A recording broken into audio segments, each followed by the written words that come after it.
बाढ़ में आंदवानी, जब ढरके नैनन से पानी, जब काल अपनी दाढ़ में दबाता है, उस समय नेत्रों से पानी निकलता है।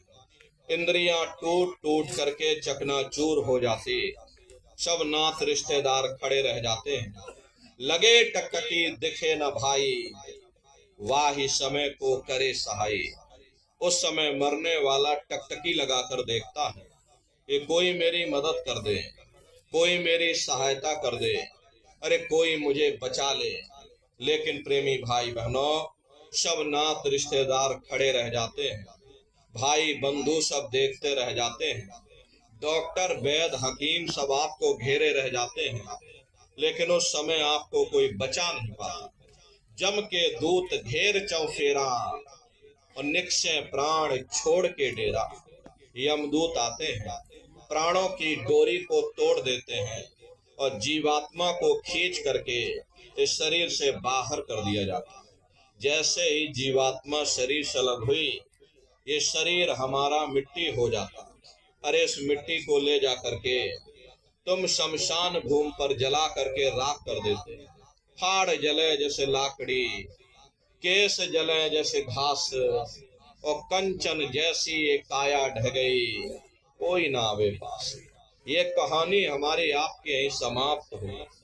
ये जात बिरादरी के रगड़े झगड़े, ये नाम, ये रुतबा, ये शानो शौकत, ये पद और ये प्रतिष्ठा, ये प्रधानी और ये कलेक्टरी, ये ब्लॉक प्रमुखी और ये सरपंची, ये विधायकी और ये सांसदी, ये सब तुम्हारी यहीं समाप्त हो।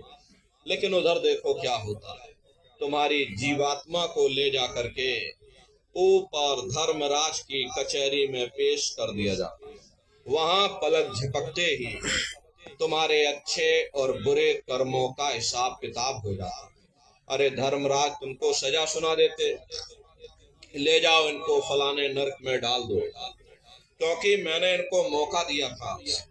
जब ये माँ के घर में उल्टे लटके हुए थे, सिर इनका जब नीचे था और पैर जब इनके ऊपर थे, जठराग्नि में जब ये तप रहे थे, उस समय इन्होंने मुझसे प्रार्थना की थी कि हे मालिक, अब प्रभु कृपा करो वे भांति, और सब तज भजन करह दिन लाती। कि हे परमात्मा, इस बार हमको मौका दे दो, हमको ये मनुष्य शरीर दे दो, हम भजन करेंगे, भक्ति करेंगे, हम अपनी जीवात्मा का कल्याण करेंगे। तो मैंने इनकी प्रार्थना को स्वीकार कर लिया और इनको मैंने सुंदर सा ये मनुष्य शरीर दे दिया और कह करके मैंने भेजा था कि भाई ये मनुष्य शरीर ये किराए का मकान है, ये तुम्हारा अपना नहीं है। अगर ये तुम्हारा अपना होता तो हमेशा तुम्हारे पास रहता, ये तुम्हारा अपना नहीं। ये मैंने तुमको कुछ समय के लिए किराए का मकान दिया है। हाँ, तुम अपनी जीवात्मा को मेरे किराए के मकान में बैठा करके उस मालिक की भक्ति करके समय रहते अपनी जीवात्मा को जगा लेना, अपनी जीवात्मा का कल्याण करा लेना। मैंने कुछ समय के लिए तुम सबको ये किराए का मकान दिया है, और जब समय पूरा होगा तो मैं अपने सिपाहियों को ऊपर से भेजूंगा और उस समय पर तुम मेरे किराए के मकान को खाली कर देना। लेकिन इतना ध्यान रखना, जैसा साफ सुथरा मैंने तुमको ये किराए का मकान दिया है, वैसा ही साफ सुथरा तुम मुझको वापस लौटाना। लेकिन इस किराए के मकान में बैठ करके इन्होंने बुरे खोटे पाप कर्म कर डाले। मेरे किराए के मकान को इन्होंने अपने कर्मों से गंदा कर दिया, इसलिए कर्मों की सजा इनको मिलेगी। ले जाओ इनको फलाने नरक में डाल दो। अरे महात्मा कभी झूठ नहीं बोलते। महात्माओं ने जब साधना किया, साधना करके जब ऊपर गए, जो कुछ उन्होंने ऊपर जा करके अपनी दिव्य दृष्टि से उन नरकों का हाल देखा, तो हमारी आपकी जानकारी के लिए उन्होंने धर्म ग्रंथों में लिख दिया, लोह के खम्भ तपत के माही, और जहां जीव को ले चिपटाई, वहां बड़े बड़े लोहे के खंभे अग्नि से धधक धधक कर लाल हो रहे। ऐसे खोटे जीवों को उन्हीं तपते हुए खम्भों के ऊपर लिटा दिया जाता है। जीव हाय हाय करके चिल्लाता है, तड़फ तड़फ जीव जुलम बुखारी, और तपत खम्भ दुख उपजे भारी। असहनीय वेदना होती है, असहनीय दुख और दर्द होता है। जीव वहां रोता और चिल्लाता रहता है।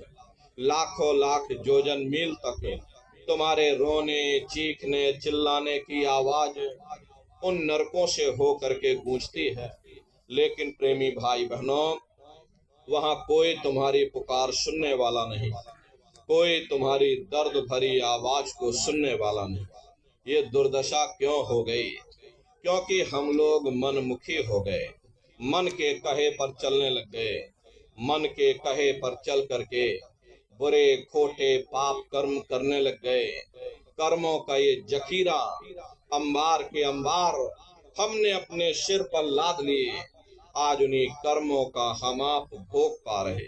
अरे महात्मा कहते हैं, नर के अनेक अने और हैं, कहा लग कहो बखान। दुख भोगते यह जीव जो, जाने जो भोग समा। कहते भाई एक नरक नहीं, ऐसे वहां पर अनेकों अनेक नरक बने हुए हैं। गरुड़ पुराण में 36 प्रकार के नरकों का वर्णन किया गया। कुंभी नरक निदान यह, पड़े जीव जग जाए, सिर समेत डूबा रहे, सदा नरक के माही। कुंभी कहते हैं घड़े के आकार का बड़ा विशाल नरक वहां बना, दुनिया भर का मवाद उसमें भरा, बड़ी भारी बदबू उसमें से आती है। जीवों को ले जाकर उसी में डाल दिया जाता है। कुंभी नरक कल्प लोवासा, और मुख में नरक नाक में श्वासा। कल्प लोवासा यानी 1000 चौकड़ी युग का एक कल्प होता है। और कल्प लोवासा यानी युगों युगों तक ये जीव नरकों की सजा को भोगता रहे। और नरकों की सजा भोगने के बाद में इन्हीं जीवों को सीधे मनुष्य शरीर आपको नहीं दिया जाता, बल्कि ले जा करके 4 खान 84 लाख योनियों में डाल दिया जाता है। जैसे बच्चा होता है, अब बच्चा पहले कक्षा 1 पास करेगा, फिर कक्षा 2 में जाएगा। ऐसे ही प्रेमी भाई बहनों, वहां पर भी पूरा चैनल बना हुआ है। अच्छी तरह आप लोग समझिएगा। अरे बहुत बड़ी पढ़ाई है। जैसे बच्चे स्कूल कॉलेज में जाते हैं, भौतिक पढ़ाई पढ़ते हैं, ऐसे ही प्रेमी भाई बहनों ये